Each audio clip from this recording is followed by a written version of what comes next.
Assalamualaikum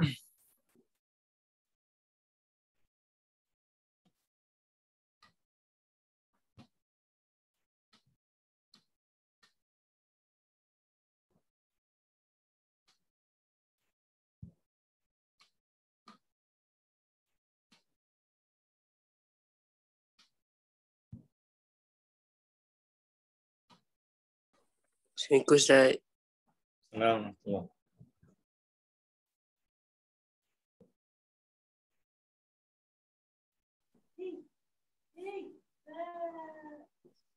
Waalaikumsalam.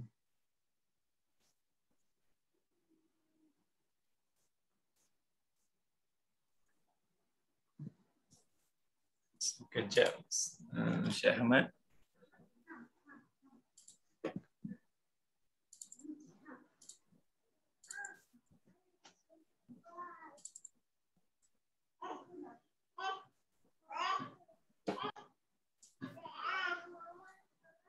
Okey, Nakib boleh mulakan dulu.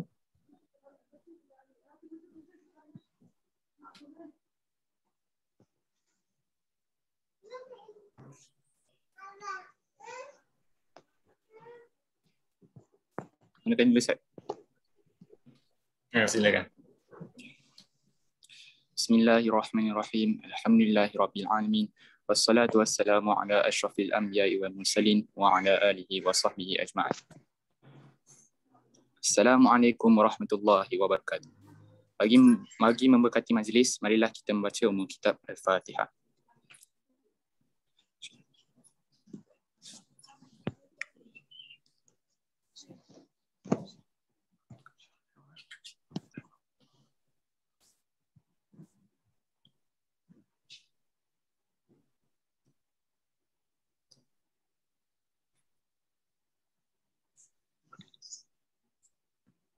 Yang dihormati Ketua Pengurus Operasi MAS Puan Hajah Siti Nobaya binti Abdul Rahman, Penyelaras Akademik MAS Ustaz Abdullah bin Muhammad Amin Sanfur, Tuan Pengetua MAS Ustaz Wan Abdul Baiz Izzuddin bin Wan Mustafa.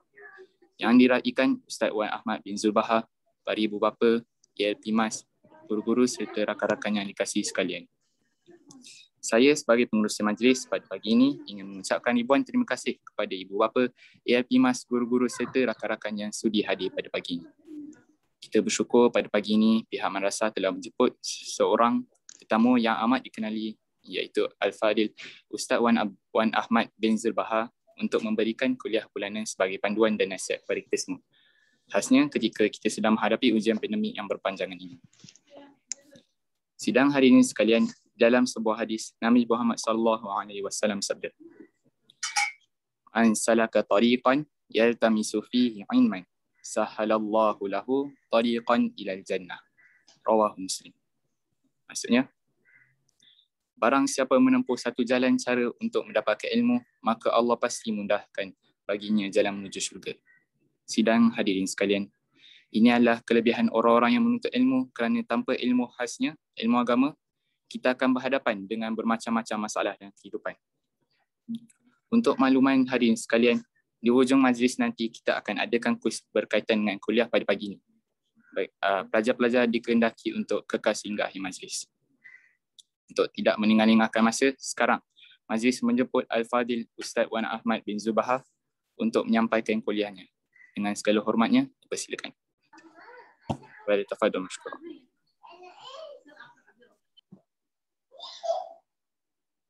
Assalamualaikum warahmatullahi wabarakatuh. Waalaikumsalam. Jadi pelajar hadirin semua ada berapa ya? Berapa ramai? Kita lebih kurang ada 90 pelajar sepatutnya. Oh, jadi dalam Zoom ni semua ada 90? Sekarang ni ada 40, Ustaz. Masya Allah. Baik. Baik, jadi semua pelajar ada kitab masing-masing ataupun PDF masing-masing ya? Ada, insyaAllah. Saya dah bekalkan. Alhamdulillah. Baik. Bismillahirrahmanirrahim. Alhamdulillahi rafi'i hajbil ghaflati an qulubi awliya'ih wa muqimi syawahidil i'tibar limanin khafadha likibriya'ih. Ahmaduhu ala jami'i ni'amihi wa ashkuruhu ala fawadil qisamih. Ashhadu an la ilaha illallah wahdahu la syarika lah. Syahadatan muntasiban li'ada'i wajibil ubudiyah.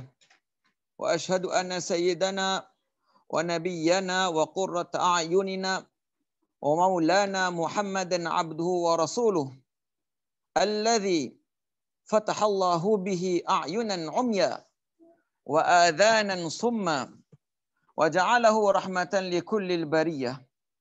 Allahumma salli wa sallim ala sayyidina Muhammad al-mutammim li makarimil akhlaq wa ashabihi alladhina humul hudatu bil ittifaq. Amma ba'du. Yang saya hormati pengurus majlis dan asatidzah dan hadirin dan pelajar-pelajar yang dirahmati Allah sekalian. Alhamdulillah, Allah Subhanahu wa taala telah temukan kembali pada hari ini untuk kita semua memberikan peringatan pada diri sendiri bahawa kita ini adalah hamba Allah Subhanahu wa taala yang selalu diuji. Sama ada ujian itu baik ataupun sebaliknya. Sebab itulah dalam kehidupan ini, tuan-tuan yang dirahmati Allah, tidak ada insan yang tidak pernah sedih. Jadi sedih itu mesti kena ada. Dan juga tidak ada insan yang tidak gembira. Kerana sifat gembira itu mesti kena ada.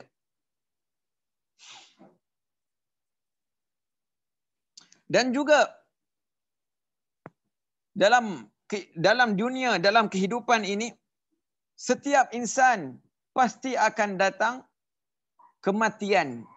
Seperti mana mereka telah dihidupkan. Kerana apa? Kerana dunia ini penuh dengan ujian. Jadi ujian itu sama ada baik ataupun buruk. Jadi kita diuji. Jadi bagaimana untuk kita nak menyelesaikan diri kita dengan ujian-ujian yang berbeza?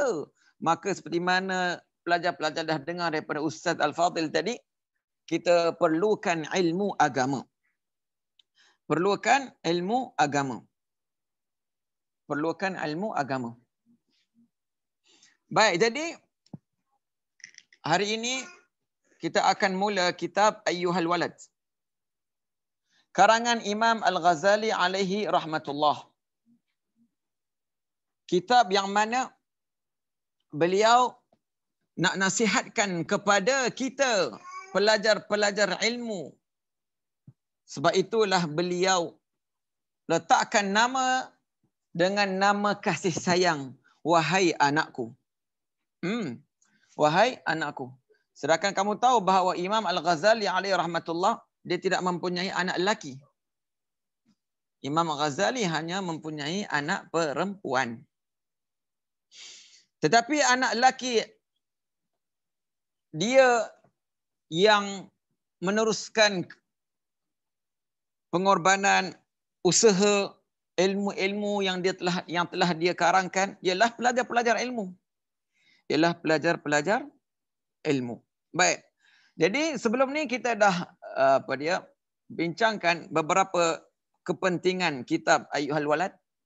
Cuma hari ini saya nak sentuh muqaddimah dalam kitab Ayyuhal Walad. Yang kita kena tahu ialah daripadanya, siapakah Imam Al-Ghazali alaihi rahmatullah? Siapakah Imam Al-Ghazali alaihi rahmatullah?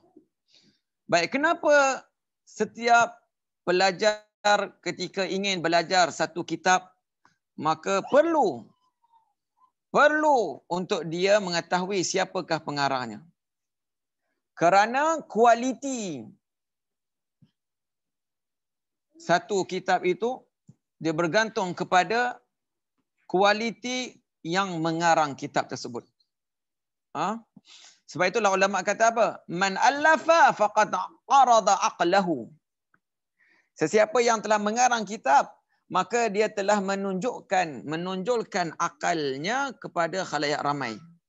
Jadi orang-orang semua boleh faham apa yang dia inginkan, apa yang dia faham, apa yang dia ingin dan sebagainya lah. Jadi itulah faedah untuk kita mengetahui siapakah pengarang kitab Ayyuhal Walad. Baik.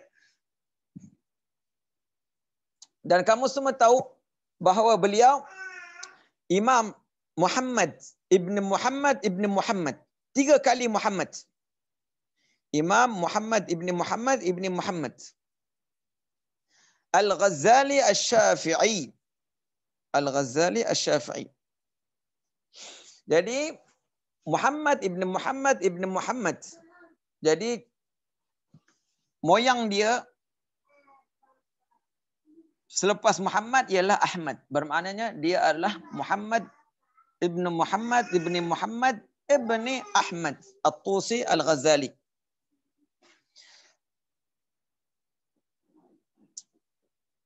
Dan daripada sebab yang ulama telah sebut kenapa Imam Al-Ghazali alaihi rahmatullah ilmunya penuh dengan cahaya. Ilmunya penuh dengan keberkatan. Ilmunya sangat luas. Yang mana Allah telah terima sehinggalah semua orang akan kenal nama Al-Ghazali ataupun kitab Ihya Ulumuddin. Daripada asbabnya ialah nama tu sendiri. Nama tu sendiri. Namanya siapa? Muhammad. Muhammad ni dari segi bahasa Arab kalau terjemahkan dalam bahasa Melayu ai banyak kepujian, banyak pujian. Banyak sifat-sifat yang mana dia dipuji. Yang mana dia dilayakkan untuk dipuji. Maka Muhammad ini adalah nama yang telah diletakkan kepada Nabi Muhammad sallallahu alaihi wasallam. Dan Nabi Muhammad sallallahu alaihi wasallam dinamakan nama Muhammad. Siapa yang letakkan nama itu? Atuknya Abdul Muttalib. Abdul Muttalib. Baik. Orang-orang pun tanya, wahai Abdul Muttalib, wahai Syaibah. Namanya Syaibah. Wahai Syaibah, kenapa engkau letak nama anak cucu dengan Muhammad sedangkan tidak ada orang-orang Arab yang letak nama mereka Muhammad. Maka daripada orang Arab yang pertama letakkan nama Muhammad ialah Nabi sallallahu alaihi wasallam. Sedangkan ulama kata sebelum Nabi Muhammad pun ada lagi dah ramai, lebih kurang 20 orang. Yang mana bayi yang lahir mereka letakkan nama bayi tersebut Muhammad. Tetapi mereka bukan daripada kalangan Arab. Mereka daripada kalangan Yahudi, orang ahli kitab.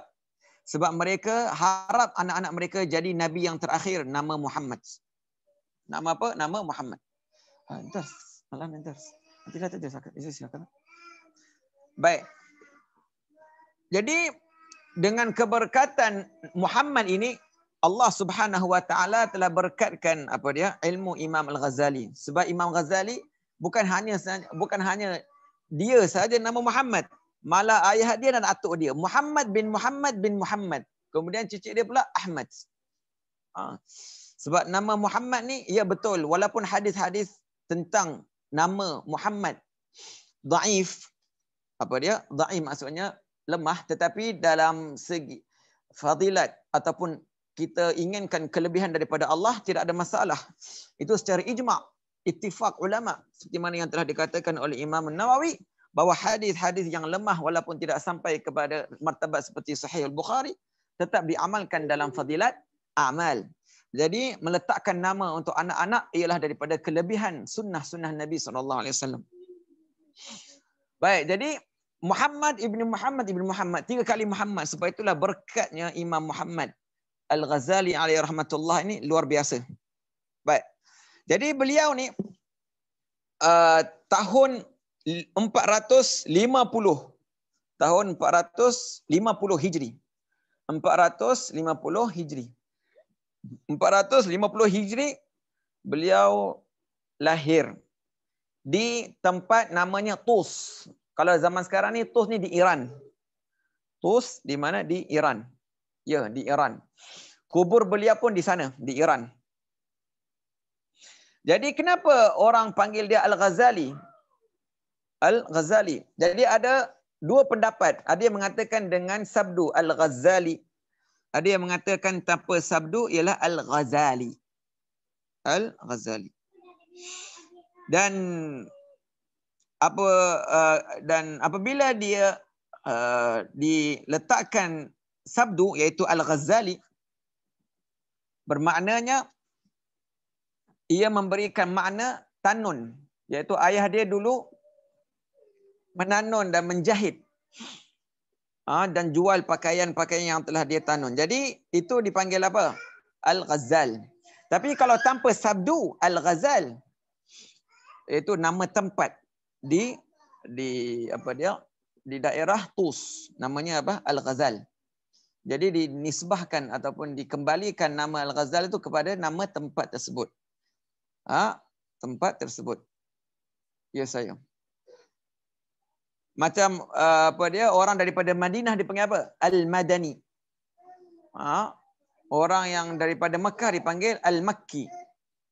Orang yang daripada Malaysia Al-Malizi. Jadi dia dikembalikan kepada nama tempat. Itulah dipanggil apa? Al-Ghazali. Baik. Ayah dia iaitu Muhammad. Beliau ni adalah orang awam yang bukan daripada kalangan ulama. Bukan daripada kalangan ulama. Jadi beliau akan bertanun dan dia akan jual apa yang telah hasilkan daripada tangan dia sendiri dekat kedai yang kecil. Maka dari situlah dia akan tarbiyah anak-anak dia. Daripada duit itulah dia akan berikan nafkah kepada anak-anak dia. Maka ketika dia nak wafat, iaitu Muhammad, ayah kepada Imam Al-Ghazali alaihi rahmatullah, maka dia telah wasiatkan harta-harta dia kepada keluarga, kepada kawan dia, supaya harta-harta tersebut digunakan untuk pembelanjaan untuk anak dia belajar. Jadi Imam Al-Ghazali Muhammad, dia ada dua adik-beradik. Satu dia Muhammad, adik dia Ahmad. Muhammad dan Ahmad. Jadi Imam Al-Ghazali alaihi rahmatullah dengan adik dia Imam Ahmad, dua-dua adalah ulama yang besar. Jadi apabila ayahnya meninggal, maka keduanya telah berada bersama dengan kawan ayahnya. Dan kawan ayah dia ni adalah orang yang bertakwa, orang yang bersuluk, orang yang ada tariqat, orang yang ada tasawuf. Jadi orang yang bertakwa. Jadi sehinggalah dia jaga anak-anak Muhammad ini ataupun Haji Muhammad ni. Dan Haji Muhammad iaitu ayah kepada Imam Ghazali, dia kata apa dekat kawan dia? Saya wasiatkan harta ini kepada engkau, kepada anak-anak aku, dan engkau diamanahkan untuk jaga, kerana aku menyesal tak dapat belajar ilmu agama. Aku sedih kerana diri aku sendiri tak dapat belajar ilmu agama. Tidak dapat belajar ilmu agama. Jadi aku nak ganti balik kesedihan aku ini. Jadi aku harap anak-anak aku lah jadi orang yang berilmu. Jadi tolong jaga anak aku. Jadi ini daripada wasiat ayah Imam Ghazali. Yang mana dikatakan juga apabila dia hadir dalam majlis ilmu fiqh, maka dia akan menangis, mengatakan, ya Allah, kau jadikanlah anak aku alim faqih, alim yang memahami fiqh. Dan apabila dia hadir dalam majlis nasihat, majlis nasihat, ceramah, jadi dia akan doa, ya Allah, kau jadikanlah anak aku daripada orang yang memberi nasihat. Jadi dua-dua doa tu Allah telah terima dan Allah jadikan alim faqih iaitu Imam Ghazali dan alim ad-da'i, pendakwah, penceramah ialah Imam Ahmad, itu adik dia. Sehingga kan Syekh saya, Syekh Taha alaihi hifzullah mengatakan apa? Dia punya wasiat ataupun ceramah apabila Imam Ahmad ni iaitu adik dia, ketika dia memberikan ceramah, satu majlis akan menangis. Dan itulah majlis seperti mana majlis Imam Al-Hasan Al-Basri alaihi rahmatullah. Imam Hasan Al-Basri rahimahullah daripada tabi'in, yang mana beliau punya majlis apabila orang hadir mesti menangis. Mesti mereka akan mengubahkan diri mereka bertaubat pada Allah Subhanahu wa taala. Baik. Jadi ini daripada wasiat Imam ayah kepada Imam Al-Ghazali alaihi rahmatullah. Sehinggalah habis daripada harta-harta ayah Imam Al-Ghazali tadi, sehinggalah kawan dia bawa kedua-duanya ke madrasah. Ke madrasah di mana di Tus. Ke madrasah di Tus. Dan kawannya kata apa? Kawan ayah dia kata, saya tak boleh nak jaga kamu berdua kerana duit dah habis dan saya pun orang yang miskin, saya tak ada apa. Jadi saya serahkan kamu pada pihak madrasah kerana mereka lah yang akan berikan infak makan pada kamu. Faham? Jadi zaman dulu madrasah ataupun ma'had agama ni mereka telah diberikan ekonomi mereka dijaga oleh kerajaan. Sebab dahulu kita ada bahagian harta yang khusus daripada ghanimah. Makna ghanimah ialah daripada harta jihad. Harta apa? Jihad. Wa'lamu annama ghanimtum min syai' fa anna lillahi khumsahu wa lirrasuli wa lidzil qurba wal yatama wal masakin wa ibnas sabil. Jadi daripada harta ghanimah yang mana ulama mengatakan bahawa daripada 1/5 iaitu 1/5 daripada harta ghanimah, harta yang hasil daripada perang. Jadi dipecahkan lagi 1/5 dan daripadanya ada hasil khas ataupun bahagian khas untuk pelajar ilmu dan ulama.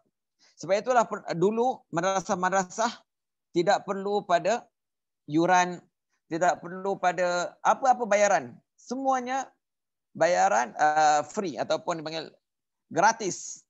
Percuma. Sebab apa? Sebab memang daripada kerajaan sendiri dah ada sebahagian besar untuk diletakkan, diinfakkan kepada pihak madrasah-madrasah. Jadi kerana sekarang ni hukum peperangan ataupun jihad dah tidak ada, jadi harta ghanimah pun dah tidak ada. Sebab itulah ramai orang-orang Islam fakir, ramai orang-orang Islam miskin, ramai orang-orang Islam miskin. Sebab itulah ulama mengatakan kekayaan ni adalah satu kewajipan untuk daulah Islam, bukan untuk persendirian. Malah untuk persendirian miskin, untuk persendirian lebih kurang, lebih baik daripada kaya. Walaupun ulama mengatakan, ada yang mengatakan bahawa yang kaya lebih baik. Betul. Apabila kekayaannya digunakan untuk kebaikan. Kalau tidak mempunyai kekayaan lebih baik. Kerana dia akan difitnah ataupun dia akan diuji dengan harta dia. Berapa ramai orang dengan harta-hartanya, dia telah diuji sehingga apa? Dia buat maksiat. Dia buat maksiat. Jadi bila Imam Ghazali masuk dalam madrasah, jadi Imam Ghazali kata apa? Talabna al-ilma li ghairillah fa abal ilma an yakuna illa lillah. Kami belajar ilmu bukan untuk Allah. Bukan untuk Allah. Tetapi ilmu enggan. Ilmu enggan untuk terima kami selain daripada Allah. Maka ilmu telah membawa kami kepada Allah. Itu maksud perkataan Imam Ghazali alaihi rahmatullah. Bermaknanya ilmu ni nak tak nak satu hari dia akan bawa kepada dia akan bawa pemikulnya kepada Allah Subhanahu wa taala. Sebab itulah orang yang nak belajar ilmu dia kena istiqamah. Dia kena apa? Istiqamah. Hanya satu kitab, dua kitab kemudian dia nak jadi orang penceramah tak cukup. Imam Al-Syafi'i kata apa? Ya akhi lan tanala al-ilma illa bi sittah sa'unbika an tafsilha bi bayani dzaka'un wa hirsun wa ijtihadun wa bulghah wa suhbatu ustadhin wa tuli zamani. Rukun yang keenam daripada rukun ilmu adalah zamannya perlu lama. Perlu lama. Sebab apa? Sebab dengan lama barulah ada istiqamah. Apabila ada istiqamah barulah wujudnya ikhlas. Barulah wujud ikhlas. Sebab itu saya selalu beritahu kepada pelajar-pelajar tahfiz, pelajar-pelajar yang belajar hafalan Al-Quran, yang menghafal Al-Quran, untuk mereka teruskan dalam pengajian memahami Al-Quran. Sebab apa? Maksud Al-Quran yang mana Allah Subhanahu wa taala berikan kepada Nabi Muhammad sallallahu alaihi wasallam untuk memahaminya.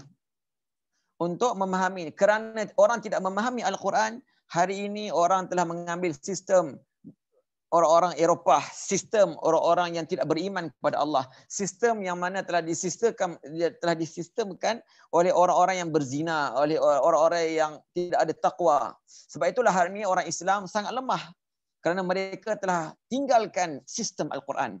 Jadi saya harap daripada pelajar-pelajar dalam ma'had tahfiz ni untuk mereka terus habiskan pengajian, hafalan, kemudian mendalami dalam ilmu Al-Quran.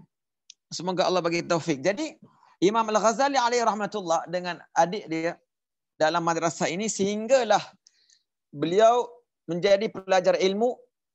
Kemudian beliau telah safar keluar daripada Tus. Beliau keluar daripada Tus untuk jumpa syekh daripada syuyukh. Dan Imam Al-Ghazali alaihi rahmatullah daripada Tus tu dia keluar daripada madrasah tu ketika dia dah habis, dia pergi ke satu tempat Jurjan, nama dia. Jurjan. Jurjan. Maka di situ dia telah jumpa seorang alim namanya Abu Nasr Al-Ismaili. Abu Nasr Al-Ismaili. Abu Nasr Al-Ismaili alaihi rahmatullah, beliau daripada syuyukh Imam Al-Ghazali. Jadi di situ dia telah belajar dan dia telah tulis semua daripada maklumat yang telah dia dapat daripada Abu Nasr Al-Ismaili alaihi rahmatullah. Baik.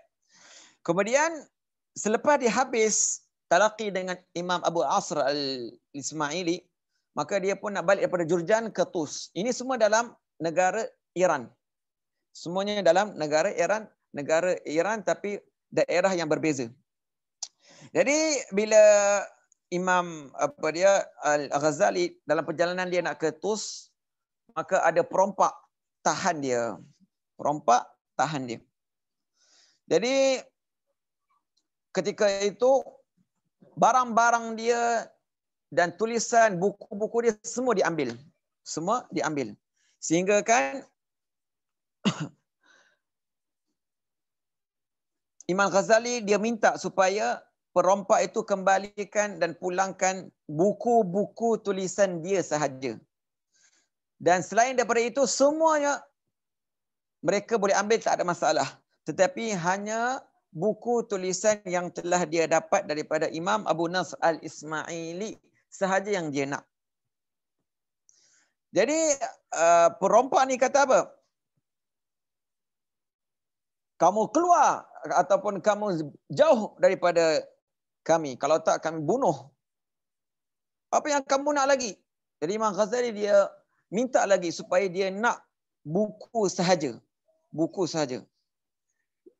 Maka perompak tu dia pun ketawa. Dia kata apa? Budak. Macam mana kamu mengatakan kamu ni berilmu? Kamu ni apa? Berilmu. Sedangkan buku-buku yang telah kamu tulis telah aku ambil daripada engkau dan sekarang kau tidak ada apa-apa lagi, bermakna tidak ingat apa-apa daripada ilmu yang telah engkau ambil daripada guru engkau. Jadi macam mana engkau nak mendakwa yang kau ni adalah ahli ilmu ataupun pelajar ilmu sedangkan kau tak ada apa-apa? Sekarang ilmu kau semua ada pada aku sebab aku dah ambil kitabmu. Jadi dengan perkataan perompak inilah Imam Ghazali kata apa? Allah Subhanahu wa taala telah menggerakkan mulut ataupun lisan perompak tersebut agar mengajarkan aku, agar memberikan perhatian kepada aku atau nasihat kepada aku bahawa ilmu perlu dihafal dan tempat ilmu bukanlah kertas tapi tempat ilmu adalah hati. Maka dia pun balik ke TUS, ambil semua buku-buku tu yang dipulangkan oleh perompak dan dihafal semuanya selama 3 tahun. Sehinggalah dia telah menjadi alim dan selepas itu dia tidak memandai dengan ilmu yang dia ada. Malah dia terus belajar, iaitu dia terus pergi ke Nisapur. Nisapur di situ dijumpa seorang alim daripada ulama Syafi'iyah, iaitu dipanggil Imamul Haramain. Imamul Haramain yang mana Syekh saya kata apa? Apabila beliau wafat, Gunung Ganang menangis. Gunung Ganang menangis. Inilah guru Imam Al-Ghazali, Imamul Haramain alaihi rahmatullah. Jadi apabila beliau sampai kepada tahap akhir, tahap sangat tinggi ketika beliau belajar dengan Imam Haramain, sehingga Imam Al-Haramain mengatakan bahawa Al-Ghazali adalah lautan yang sangat dalam. Bermaknanya ilmu Imam Al-Ghazali sangat dalam. Ilmu Al-Ghazali sangat dalam. Baik. Jadi apakah kisah dia sebenarnya sehingga dia telah karang kitab Ihya Ulumuddin, kitab Ayyuhal Walad, kitab Minhajul Abidin, kitab Bidayatul Hidayah sebagainya. Dan saya rasa itu kita akan sambung lagi. Kita akan sambung lagi kerana saya tak silap saya Zoom ni 40 minit saja. Nanti dia akan off. Apa kata pengurus majlis? Teruskan?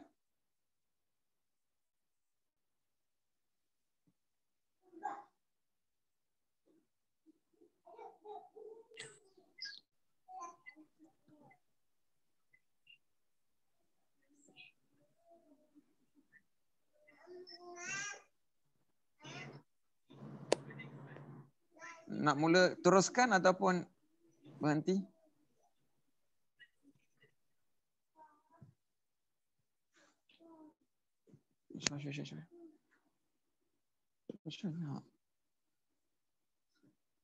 Ustaz. Teruskan insya-Allah. Teruskan. Okey, baik. Ya. Minta maaf. Jadi Syafiq dulu abang ni pun dengan kita. Jadi silakan. Ada masalah ke abang? Baik, jadi ketika Imam Al-Ghazali alaihi rahmatullah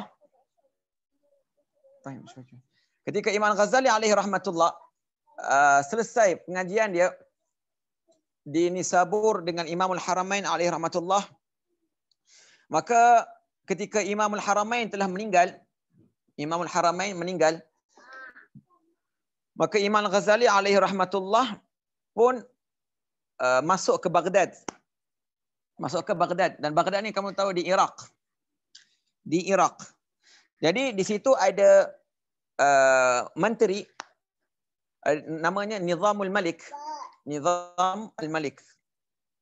Maka beliau hadir dalam majlis raja ataupun menteri tersebut dan di situ ramai daripada orang-orang daripada ahli ilmu yang telah berdebat dengan Imam Ghazali alaihi rahmatullah, sehinggalah Nizamul Malik melihat daripada ilmu Imam Ghazali ni luar biasa. Luar biasa.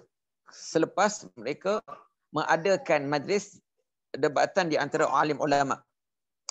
Maka dia iaitu Nizamul Malik, iaitu menteri ataupun Amir Mukminin ketika itu, dia pun nampak kelebihan Imam Ghazali, maka dia telah jadikan Imam Ghazali sebagai ketua madrasah di Baghdad. ataupun zaman sekarang kita kata apa, ma'had ataupun university di zaman itu. Jadi Imam Al-Ghazali alaihi rahmatullah telah menjadi ketua di madrasah di Baghdad. Jadi orang-orang semua datang hadir majlis Imam Al-Ghazali. Maka ketika itu tahun 484 Hijri. Maka madrasah itu dipanggil madrasah nizamiyah. Madrasah nizamiyah. Jadi semua orang kenal Imam Ghazali alaihi rahmatullah, sehinggalah dikatakan bahawa dalam majlis beliau bukan hanya pelajar hadir, malah beratus ulama yang pakai serban pun hadir dalam majlis beliau. Beratus ulama. Itu bukan hanya pelajar, tapi ulama-ulama pun hadir dalam majlis Imam Ghazali alaihi rahmatullah. Jadi beliau dalam keadaan ketua universiti, ketua madrasah, alim daripada ulama yang didengari oleh raja. Jadi dia punya pangkat tu sangat tinggi. Imam Al-Ghazali punya pangkat sangat tinggi. Yang mana dia dimuliakan oleh seluruh manusia. Seluruh ulama, seluruh daripada orang-orang yang berada atau hidup di zaman itu. Sehingga dia pernah berdebat dengan Imam Zamakhsyari. Imam Zamakhsyari. Maka Imam Zamakhsyari mengatakan apa? Seolah aku ni kapal di atas lautan. Maknanya tak boleh nak debat dengan dia. Imam Al-Ghazali alaihi rahmatullah. Jadi beliau sangat-sangat masyhur sehingga kan satu hari dia terfikir. Dia terfikir, dia mengatakan bahawa apa yang sedang aku buat ni? Apakah yang sedang aku buat ni betul? Apakah keadaan aku dalam keadaan yang Allah redai? Apakah setiap perkara yang aku cakapkan Allah redai? Jadi maka Imam Ghazali alaihi rahmatullah dia cakap tentang diri dia, dia fikir, dia mula fikir tentang dia. Dia mula muhasabah diri dia. Apakah yang telah dibuat, apa yang sedang dibuat, apakah hakikat dan sebagainya. Sehinggalah dia sendiri cerita tentang diri dia dalam kitab-kitabnya. Lebih kurang 6 bulan. 6 bulan. Yang mana dia kata, apa yang aku buat ni betul atau tidak? Maka, jadi was-was tu akan kata, kamu ni alim, kamu ni mufti, kamu ni imam, kamu ni. Jadi dia pun teruskan lagi pengajian, teruskan lagi dia punya dia punya kerja dia, iaitu dia mengajar. Kemudian fikir lagi, datang lagi was-was, tak ada masalah. Kamu ni telah mengarang banyak kitab. Sebab Imam Ghazali sebelum dia karang kitab Ihya, banyak kitab dia telah karang. Kitab usul, kitab mustasfa, kitab dalam akidah, rudud dalam untuk mazhab al-falsafah, mazhab Mu'tazilah dan sebagainya lah. Kitab al-wajiz, al-wasit, kitab al-basit, itu semua daripada kitab-kitab fiqh, kitab-kitab usul yang dijadikan rujukan dalam mazhab Syafi'i. Jadi kemudian dia teruskan lagi mengajar. Jadi datang lagi was-was. Tak apa, kamu ni al-alim, kamu ni telah mengarang, kamu ni telah manfaat, kamu telah berikan manfaat, kamu. Jadi dia melawankan dia punya was-was tu selama 6 bulan. Dikalahkan, lawan balik, lawan balik, sehinggalah selepas 6 bulan terus dia keluar daripada Baghdad, tak beritahu sesiapa.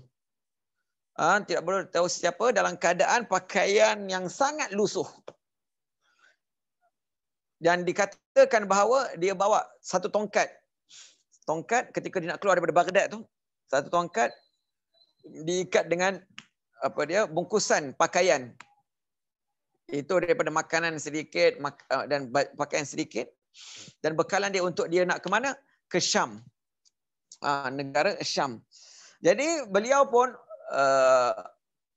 teruskan perjalanan beliau, sehingga dalam perjalanan anak murid dia nampak dia. Imam Ibn Arabi. Ibn Arabi ni, kalau kamu nanti belajar dalam ilmu syariat, dalam tabaqat ulama, Ibn Arabi ni masyhur. Satu Ibn Arabi yang tasawuf, satu lagi Ibn Arabi yang alim dalam ilmu usul daripada ulama Malikiyah, dan dialah anak murid Imam Ghazali. Jadi Ibn Arabi nampak Imam Ghazali, dia perasan, dia kata ini adalah guru saya. Ini adalah guru saya. Jadi terus dia pergi ke Imam Ghazali. Dia kata, wahai Imam, kamu nak ke mana? Wahai Imam, kenapa dalam keadaan seperti ini? Wahai Imam, kenapa pakaian seperti ini? Wahai Imam. Jadi Imam kata, saya nak keluar. Saya nak mencari. Jadi Imam Ibn Arabi kata, wahai Imam, kamu nak mencari apa lagi? Engkau adalah alim, engkau adalah mufti. Kenapa diberikan laqab Hujjatul Islam? Hujjatul Islam tu diberikan ketika dia di Baghdad. Orang-orang panggil dia Hujjatul Islam. Hujjatul Islam ni ulama istilahkan makna Hujjatul Islam ialah yang mengetahui kebanyakan hadis. Yang mengetahui kebanyakan hadis. Itu dia panggil hujjah.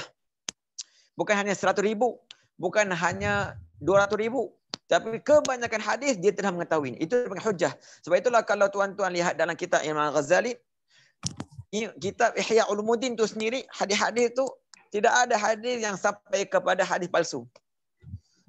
Seperti mana yang telah dicari oleh Imam Al-Iraqi, kemudian Imam Al-Murtada Az-Zubaidi, dan kemudian beberapa ulama, mereka telah lihat dan kaji balik hadis-hadis yang telah Imam Ghazali bawa dalam kitab-kitabnya.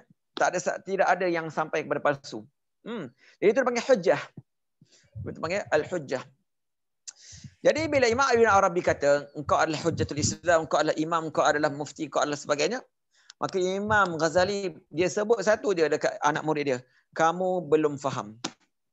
Kamu belum faham. Kamu belum faham. Jadi beliau pun terus pergi. Tetapi sebelum beliau ke Syam, beliau pergi ke Baitullah di Makkah dulu. Dan di situ beliau buat haji. Dan selepas itulah baru beliau ke Syam. Maka beliau sampai tahun 488.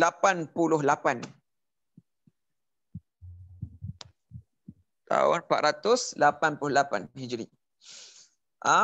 Iaitu bulan seperti ini. Hari ni hari bulan ke berapa? Bulan Zulqa'dah kan?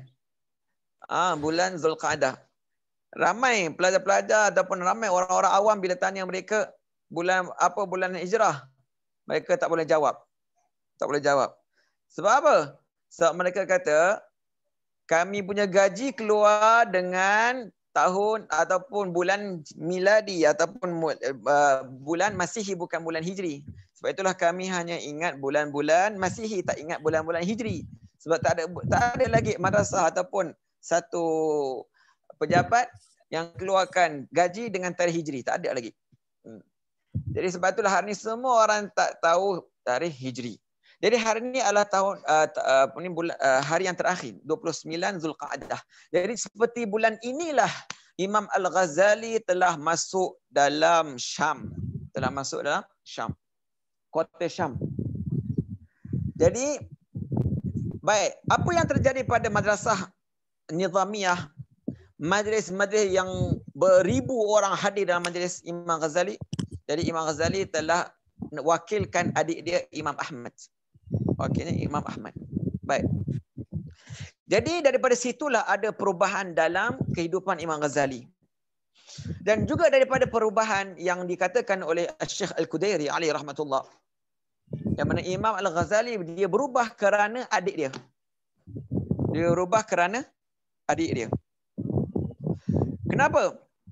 Kerana adik dia satu hari Imam Al-Ghazali imam. Imam Ghazali imam. Jadi adik dia nampak abang dia ni semuanya warna merah. Semuanya warna merah. Dan selepas salat, adik dia pun beritahu kepada abang dia, wahai abangku, kenapa aku nampak tadi engkau semuanya warna merah, warna darah. Imam Ghazali tersebut, mana ada darah, mana ada warna merah? Dari mana pula kamu dah nampak ni? Jadi adik dia kata, tak, saya nampak. Saya nampak. Jadi Imam Ghazali dia fikir balik, rupa-rupanya ketika itu dia solat dalam keadaan dia sedang memikirkan fiqh masail tentang darah haid. Masail tentang darah haid. Jadi kerana fikiran dia yang dia duk fikir dalam solat tu, maka adik dia nampak Allah bukakan Allah kasyafkan kepada adik dia. Jadi bila Imam Ghazali alaihi rahmatullah dengar tu, terus Imam Ghazali tanya, kamu ni belajar dari siapa? Siapa guru kamu? Dari mana kamu dapat ilmu ni? Jadi dari situlah Imam Ahmad itu adik dia beritahu yang mana saya telah telaqi dengan fulan, dengan Syekh fulan-fulan. Dari situlah dia terus jumpa alim ulama, ulama tasawuf, ulama hakikat, sehingga ketika itulah berubah kehidupan Imam Ghazali alaihi rahmatullah. Sebab tuan-tuan tahu bahawa dalam solat dari segi hukum fiqh dalam mazhab Syafi'i makruh memikir apa-apa walaupun masail hukum ahkam fiqh. Makruh. Hanya dalam solat ialah memahami makna Al-Quran yang dibaca oleh imam ataupun Al-Quran yang kamu sendiri baca ataupun mengingati Allah sahaja, iaitu keagungan Allah Subhanahu Wa Taala. Tidak boleh mengingat selain daripada itu. Kalau ingat juga maka hukumnya makruh walaupun ia ilmu hukum ahkam fiqh. Baik, jadi dari situ itu daripada sebab kenapa Imam Ghazali alaihi rahmatullah berubah. Jadi beliau berada di sana di masjid di mana Masjid Al-Umawi di Syam, di Dimashq. Dan juga beliau duduk di Baitul Maqdis. Sebab apa? Ketika itu dekat. Maka lebih kurang 10 tahun. 10 tahun beliau duduk di situ berkhalwat, beriktikaf sendiri. Dan dari situlah beliau telah karang kitab Ihya Ulumuddin. Jadi kitab Ihya Ulumuddin ni hasil daripada ketika beliau berkhalwat. Sebab itulah kitab Ihya Ulumuddin adalah kitab daripada kitab yang disukai oleh ulama yang nakkan keridhaan Allah. Tetapi tak disukai oleh ulama yang nakkan pangkatan ataupun kekuasaan ataupun kemasyhuran di dunia. Itu dipanggil ulama su. Ulama su sangat pantang dengan kitab Ihya. Kerana apa? Kerana kitab Ihya Ulumuddin Imam Ghazali telah keluarkan satu persatu daripada penyakit hati. Penyakit hati. Berapa ramai orang yang mana dari segi zahirnya seolah dia adalah orang yang bertakwa, tapi hakikatnya dia adalah orang maksiat. Berapa ramai? Jadi itu adalah kesakitan hati yang mana Imam Ghazali telah karangkan dan zahirkan dalam kitabnya, kitab Ihya Ulumuddin. Maka selepas 10 tahun, ada yang kata 12 tahun. Maka Imam Ghazali alaihi rahmatullah kemudian beliau pun balik kembali ke mana, ke qaryahnya, ke Baghdad dulu. Ke Baghdad. Kemudian beliau tinggalkan Baghdad. Kemudian beliau buka madrasah sendiri di mana di kampung dia di Tus, sehinggalah tahun 505 Hijrah. Tahun 505 Hijrah, iaitu bulan Jumadal Akhir. Itu hari Isnin beliau telah wafat. Dan ketika itu seperti mana adik dia kata, Imam Ahmad, dia kata bahawa sebelum Imam Ghazali rahimahullah meninggal, beliau telah panggil saya untuk bawa kafan. Jadi saya telah bawa kafan dan dia telah peluk kafan dan dia kata apa? Wahai Maulah, hamba-Mu telah sedia. Wahai Maulah, iaitu wahai Allah. Wahai Allah, hamba-Mu telah sedia, iaitu sedia untuk mendepani denganmu. Jadi selepas dia berkata itu terus wafat Imam Ghazali alaihi rahmatullah. Dan inilah lebih kurang daripada sejarah Imam Ghazali, supaya kamu tahu siapakah Imam Ghazali alaihi rahmatullah. Jadi ulama lihat balik karangan yang telah Imam Ghazali karangkan daripada mula dia punya lahir sehingga dia wafat, Sebab dia hidup lebih kurang 52 tahun. Kalau kamu lihat balik dalam tarikh yang saya bagi tadi, 52 tahun. 52 ke 55 tahun. Umur yang singkat ini, 52 tahun ni, umur yang singkat ini, ulama kira balik dengan karangan-karangan yang telah dikarangkan, mendapati bahawa setiap hari seolah Imam Al-Ghazali telah karang 4 buku. 4 buku. Dan saya pernah buat kiraan dengan pelajar-pelajar di tempat kami ini, di Ma'had Tahfiz Miftahul Ulum. Saya pernah buat kiraan dengan pelajar-pelajar dan kami dapat kiraan dengan 4 buku satu hari. Kalau dikirakan dalam tahun 52 tahun Imam Ghazali itu.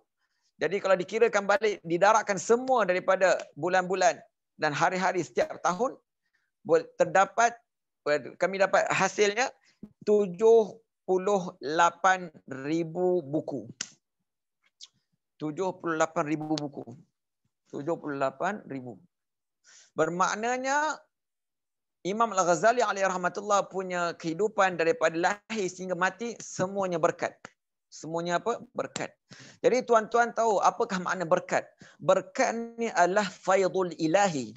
Faidul ilahi iaitu pemberian Allah yang Allah berikan kepada seseorang hamba yang mana dalam masa yang singkat sahaja dah cukup. Sedangkan masa yang lama pun tak cukup. Kenapa? Kerana pemberian itu tak dapat. Itu dipanggil barakah. Sikit cukup. Singkat cukup. Sebab apa? Sebab ada berkat. Berapa ramai orang nak banyak tetapi tidak ada berkat, maka dia tak dapat apa. Seolah tidak ada apa. Seolah tidak ada apa-apa. Sebab itulah berkat ni penting dalam kehidupan. Jadi daripada sini Imam Ghazali telah sebenarnya saya kata tadi al-basit, al-wasit, al-wajiz dan juga al-khulasah, al-mustasfa, al-mankhul, tahsin al-adillah, shifa'ul alil, al-asmaul husna, raddu al-batiniyah, minhajul abidin, ihya ulumuddin dan juga ayyuhal walad. Dan juga ayyuhal walad. Jadi ini daripada sejarah Imam Ghazali, bagaimana keagungan beliau. Dan kamu tahu bahawa kalaulah keagungan pengarangnya seperti ini, maka kitabnya adalah agung. Kitabnya adalah agung. Jadi ulama kata sesiapa yang mempelajari satu kitab tanpa mengetahui pengarangnya, seolah dia adalah anak tak tahu ayah dia. Sebab itulah hari ini kita hanya sebut tentang sejarah Imam Al-Ghazali alaihi rahmatullah. Semoga Allah Subhanahu wa taala berikan taufik kepada kita semua. Insya-Allah bulan yang akan datang saya harap ada seorang pelajar baca. Sebab dalam kelas saya mesti ada seorang pelajar baca. Dan kemudian daripada bacaan tu saya akan mula penjelasan lah. Dan itu insya-Allah kita akan mula minggu pada bulan hadapan. Semoga Allah Subhanahu wa taala berikan taufik dan hidayah dan inayah dan barakah dan rahmah dan ihsan dan tafadhul kepada kita semua supaya Allah jadikan kita daripada ulama rabbaniyun, ulama yang memahami, ulama yang menerima, ulama yang mengenali Allah Subhanahu wa taala. Wa akhiru da'wana alhamdulillahirabbil alamin. Dan saya teruskan serahkan kepada pengurus majlis.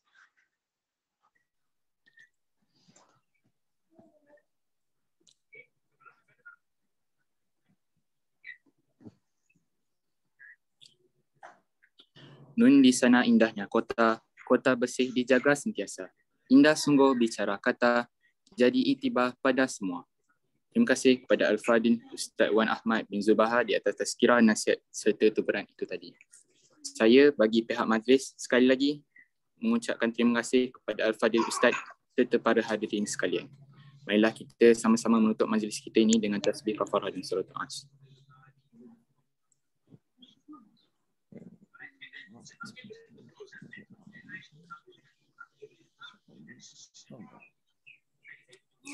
Wabillahi taufiq wa hidayah. Assalamualaikum warahmatullahi wabarakatuh. Waalaikumsalam. Para pelajar diminta untuk terus kekal, kita akan teruskan ke sesi kuis.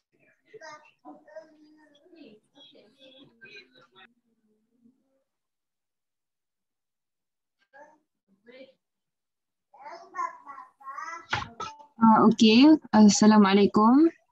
Saya Husna, Ustazah Husna.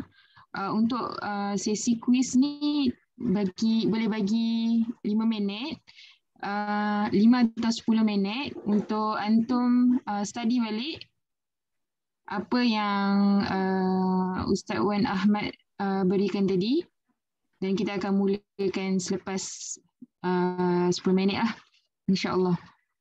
Study dulu, ingat balik apa-apa nota tadi, semua catat kan? Okey, yang catat boleh study dulu. Kejap lagi kita akan start 10 minit insyaAllah.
Okey.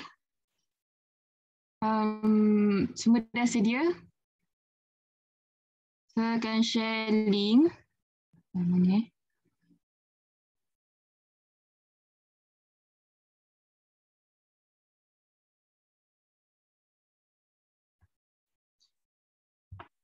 Okey, semua boleh masuk link yang saya bagi ni. Masuk dalam link ni, kita akan mula quiz, insyaAllah. Boleh masuk semua yang dalam link.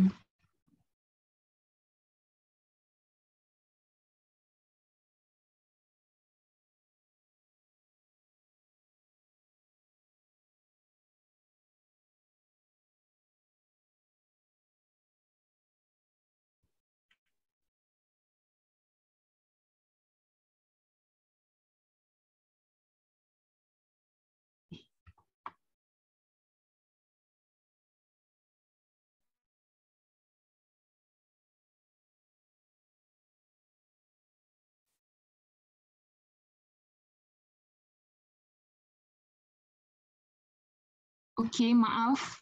Rasanya salah link. Link yang pertama tu salah. Ambil yang link yang kedua saya bagi